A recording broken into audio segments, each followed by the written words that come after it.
wabarakatuh.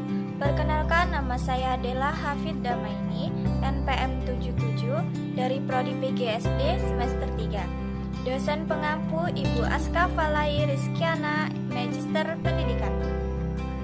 Saya akan menjelaskan materi tentang prosedur evaluasi. Yang pertama, ada perencanaan evaluasi.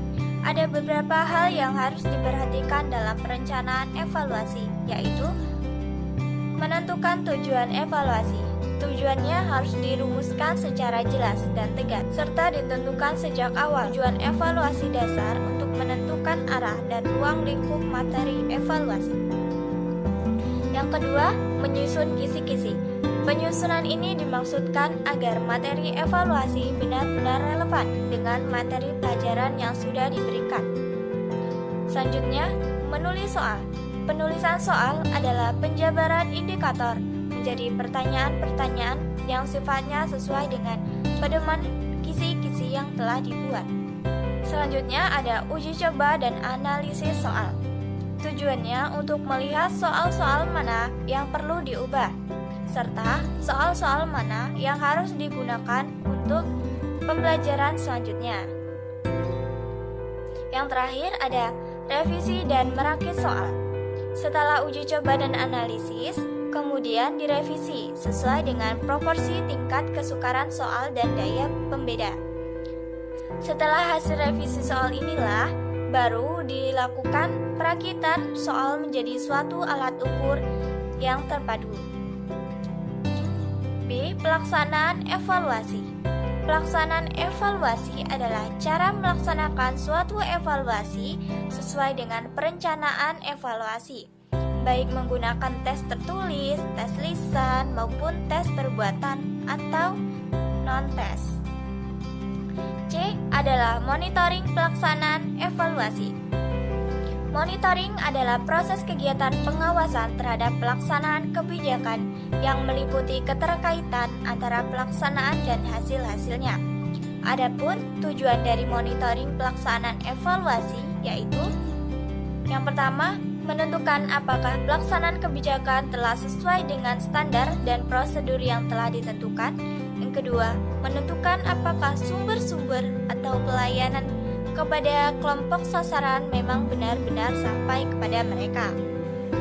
Yang ketiga adalah menentukan perubahan sosial dan ekonomi apa saja yang terjadi setelah implementasi sejumlah kebijakan publik dari waktu ke waktu.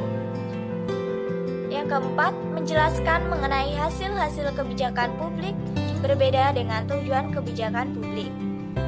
Adapun teknik dalam monitoring evaluasi yaitu yang pertama, observasi.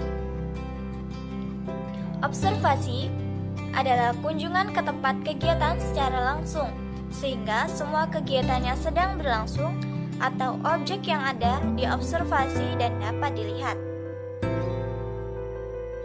Yang kedua ada wawancara dan angket.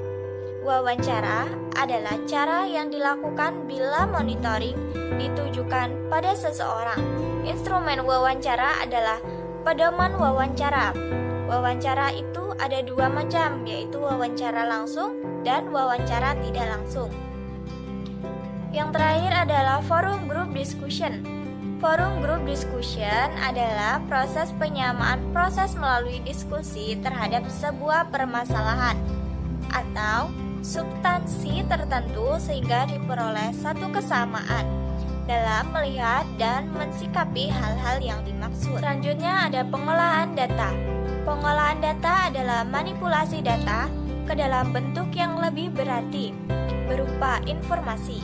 Sedangkan informasi adalah hasil dari kegiatan-kegiatan pengolahan data yang memberikan bentuk yang lebih berarti dari suatu kegiatan atau peristiwa. Adapun langkah-langkah pokok pengolahan data yaitu yang pertama, editing, kedua, coding, ketiga, processing, dan yang keempat adalah cleaning. Materi yang terakhir adalah pelaporan hasil evaluasi. Semua hasil evaluasi harus dilaporkan kepada berbagai pihak yang berkepentingan, seperti orang tua atau wali, atasan, pemerintah, dan peserta didik itu sendiri. sebagai akuntabilitas publik. Hal ini dimaksudkan agar proses dan hasil yang dicapai peserta didik, termasuk perkembangannya, dapat diketahui oleh berbagai pihak, sehingga orang tua atau wali dapat menentukan sikap yang objektif dan mengambil langkah sebagai tindak lanjut dari laporan tersebut. Sebaliknya, jika hasil evaluasi itu tidak dilaporkan, orang tua peserta didik tidak dapat mengetahui kemajuan belajar yang dicapai anaknya.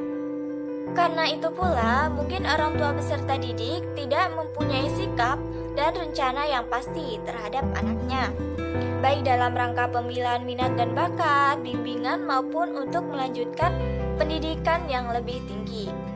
Sekian yang bisa saya sampaikan, kurang lebihnya saya mohon maaf. Saya akhiri. Wassalamualaikum warahmatullahi wabarakatuh.